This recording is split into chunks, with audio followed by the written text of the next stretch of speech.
नमस्कार। कमल Sharma genius coaching classes में आपका हार्दिक अभिनंदन। कल हमने कक्षा 10 की व्याकरण की पदभेद की जो क्लास ली थी उससे आगे आज हम चलेंगे। आज हम पदभेद में रचना या व्युत्पत्ति के आधार पर पदभेद पढ़ेंगे। रचना या व्युत्पत्ति, रचना कहें चाहे व्युत्पत्ति कहें, दोनों एक ही बात है। अर्थात पद या शब्द के भेद रचना के आधार पर कितने प्रकार के भेद किए गए हैं उसके बारे में आज हम पढ़ेंगे। शब्दों की बनावट या रचना के आधार पर पद के 3 भेद होते हैं। कह सकते हैं कि रचना के आधार पर पद के 3 भेद होते हैं। अगर परीक्षा में पूछ लें कि रचना के आधार पर पदों के कितने भेद है तब अपन कहेंगे 3 भेद है। या ये पूछ ले व्युत्पत्ति के आधार पर पद के कितने भेद है तब बोलेंगे 3 भेद है। पहला भेद रूढ़ शब्द। रूढ़ शब्द किसे कहते हैं? जो शब्द किसी अन्य शब्द के योग से नहीं बनते हैं। जो शब्द किसी अन्य शब्द के योग से नहीं बनते हैं बल्कि अपनी मूल प्रकृति के ही होते हैं, उन्हें रूढ़ शब्द कहते हैं। अगर पूछे कि मूल प्रकृति के शब्द जो होते हैं उन्हें क्या कहते हैं तब हम कहेंगे उन्हें रूढ़ शब्द कहते हैं। अर्थात पुराने समय से, प्राचीन समय से हमारे बुजुर्ग पूर्वज जिन्होंने जिस वस्तु के लिए जो शब्द यूज किए थे, प्रयोग में लाए थे, वही शब्द रूढ़ शब्द कहलाते हैं। वो मूल प्रकृति के होते हैं, उन्हें हम रूढ़ शब्द कहते हैं। ये भी कह सकते हैं कि इनको तोड़ा नहीं जा सकता है, इनका खंडन नहीं किया जा सकता है, इनको अलग अलग तोड़ करके एक शब्द को अलग अलग नहीं कर सकते हैं। जिस प्रकार धर्म, अर्थ, दूध, गाय, देवता, मेंढक, पत्थर, रोटी, ये सभी रूढ़ शब्द है।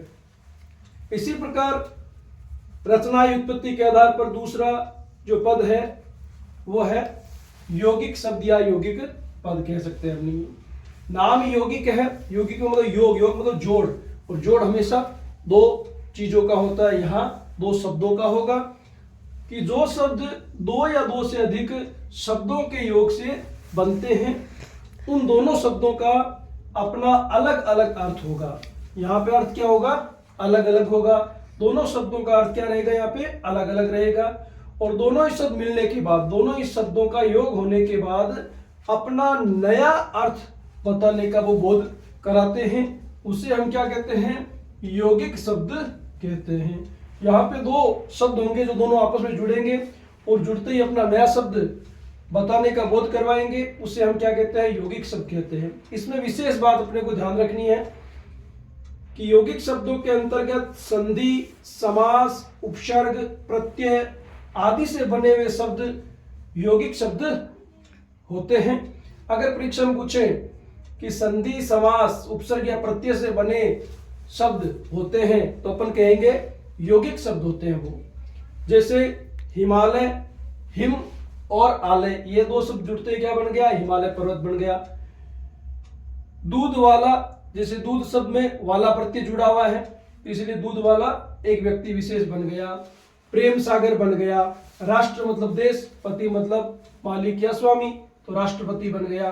राजमाता बन गया। जैसे प्रतिदिन बन गया, प्रति उपसर्ग लगा हुआ है दिन के अंदर तो प्रतिदिन बन गया। इत्यादि शब्द अपने यौगिक शब्द के अंतर्गत आते हैं। उसी प्रकार तीसरा शब्द है अपना रचना या व्युत्पत्ति के आधार पर तीसरा शब्द योग रूढ़ शब्द है। तीसरा शब्द है योग रूढ़। योग मतलब जोड़, योग मतलब 2 शब्दों का कोई कोई जोड़ होगा, और रूढ़ मतलब पुराने जो शब्द होंगे और जो एक विशेष अर्थ का बोध करवाएंगे। 2 शब्द जुड़ करके जो तीसरा बनने वाला शब्द है, नया शब्द बनने वाला है, उसमें विशेष अर्थ का बोध करवाएंगे ये शब्द, उन्हें हम योग रूढ़ शब्द कह रहे हैं। कि 2 या 2 से अधिक शब्दों के मेल से बने, लेकिन ये साधारण अर्थ को छोड़कर, ये साधारण अर्थ नहीं बताएंगे बल्कि किसी विशेष अर्थ का बोध करवाते हैं। ये किसी न किसी विशेष अर्थ का बोध करवाएंगे। वे शब्द हमेशा क्या कहलाते हैं? वे शब्द योग रूढ़ शब्द कहलाते हैं। जैसे जलज, जल मतलब पानी, जय मतलब जन्मता है, तो जलज शब्द किसके लिए आया? कमल के लिए, कमल के फूल के लिए आ गया। दशानन, जैसे 10 प्लस आनंद, 10 का मतलब संख्यावाची और आनंद का मतलब हो गया मुख, लेकिन जब दोनों को हमने मिलाया तो बन गया दशानन का अर्थ हो गया रावण। ये विशेष अर्थ में आ रहा है, देखो ये। जैसे गजानन, गज मतलब हाथी, आनंद मतलब मुख, दोनों शब्दों को अगर मिलाया तो बन गया गजानन। ये विशेष गणेश जी के लिए आता है। और वैसे ही घन और श्याम, घन मतलब बादल, श्याम मतलब काला, ठीक है ना। इन दोनों को अगर मिलाते ही कृष्ण शब्द हो जाता है। तो ये हमारे थे योग रूढ़ शब्द। अब अपने उत्पत्ति के आधार पे, जो उत्पत्ति के आधार पे है ना, उत्पत्ति के आधार पर पदभेद पढ़ेंगे। हिंदी में प्रयोग में लाए जाने वाले शब्दों का स्रोत अलग अलग है। हिंदी में जितने भी अपने शब्द आए हैं उनका स्रोत अलग अलग, अर्थात अलग अलग जगह से हम हिंदी में बहुत से शब्द लिए हैं, लेकर आए हैं। उत्पत्ति के आधार पर पद या शब्द के 4 भेद या 4 प्रकार होते हैं। कितने प्रकार होते हैं? उत्पत्ति के आधार पर शब्द के 4 प्रकार होते हैं। अगर आपको ऐसे याद नहीं रहता है कि उत्पत्ति के आधार पर शब्द के कितने प्रकार होते हैं, तो ट्रिक्स बना रखी है मैंने। देखो यहाँ पे उत्पत्ति में जो पे है ना, इसको 4 मान लो आप।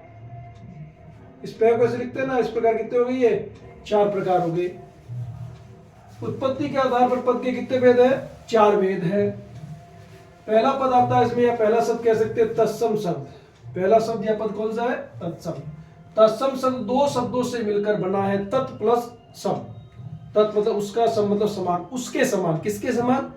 संस्कृत भाषा के शब्दों के समान ही हिंदी भाषा में जो शब्द हूबहू ज्यों के त्यों काम में ले लेते हैं, प्रयोग में ले लेते हैं हिंदी के अंदर, वे शब्द क्या कहलाते हैं? तत्सम शब्द कहलाते हैं। वे शब्द हमेशा कहलाते हैं तत्सम शब्द। तत्सम शब्द 2 या 2 शब्दों से मिलकर बने होते हैं।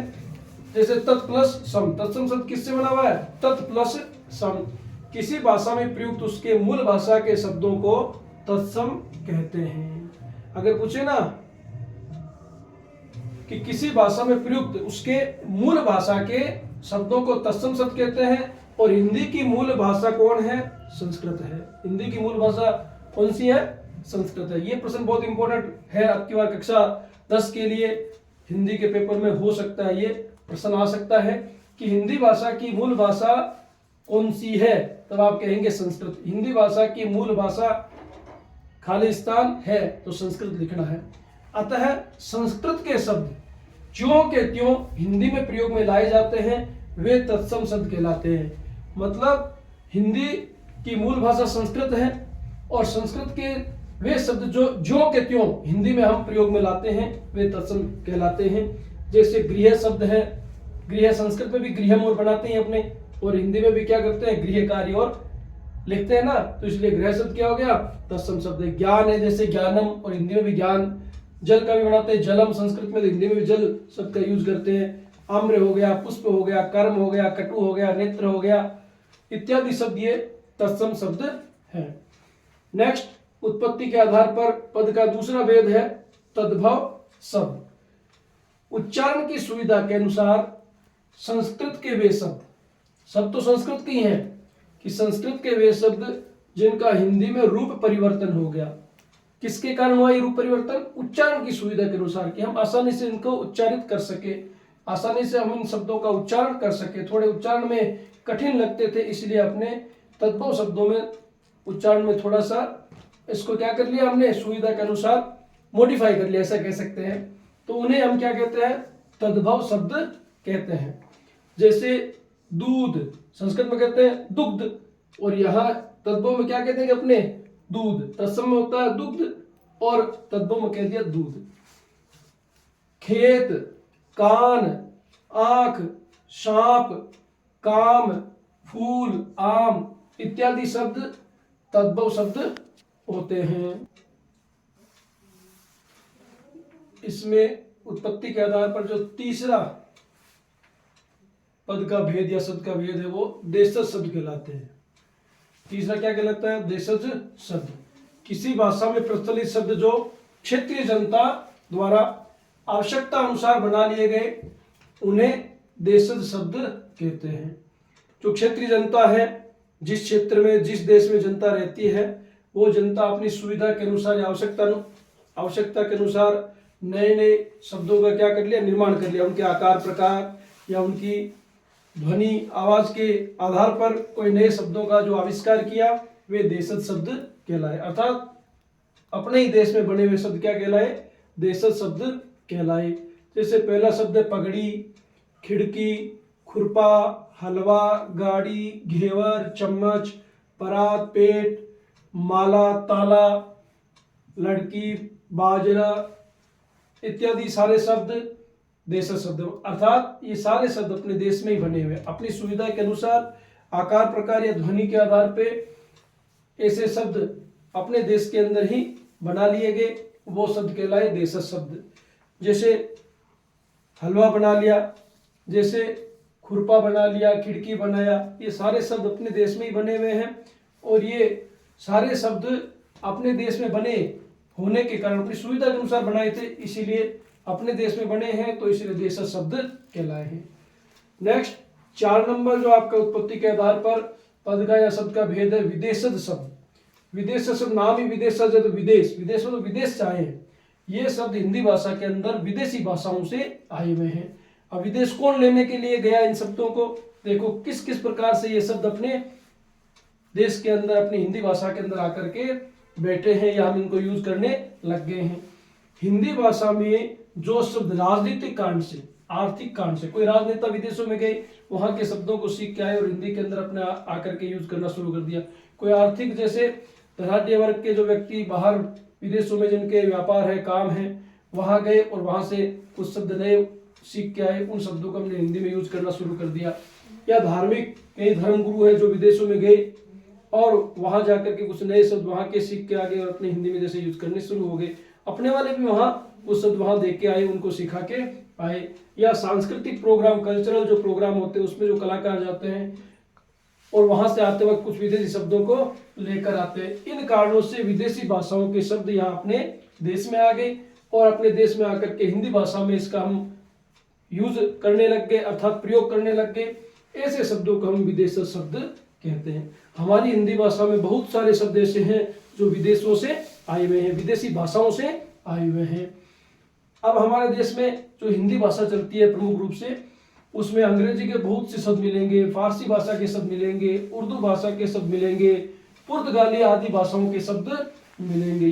क्योंकि सभी देशों में हमारे राजनीति से संबंधित व्यक्ति, आर्थिक से संबंधित व्यक्ति, धर्म से संबंधित व्यक्ति, संस्कृति से संबंधित व्यक्ति जाते आते रहते हैं और वहां से नए नए शब्द लाते हैं और उनके साथ वो शब्द क्या है आ जाते हैं और हिंदी भाषा में उसका प्रयोग करने लग जाते हैं। थोड़े दिन में ये शब्द क्या बन जाते हैं, हिंदी में आसानी से सरलता से प्रयोग करने वाले बन जाते हैं। जिस प्रकार आते हैं देखो गिलास, film, pen, doctor, camera, powder, copy, rail, school, हलवाई, जुर्माना, शादी, इलाज इत्यादि आदि सारे शब्द विदेशी भाषाओं के शब्द अर्थात विदेश शब्द कहलाते हैं। अपने को ये प्रश्न पूछा जा सकता है कि बताइए कैमरा शब्द है, तब अपन कहेंगे विदेशज शब्द है। अगर पूछ ले फिल्म शब्द है तो अपन कहेंगे विदेशज शब्द। Thank you.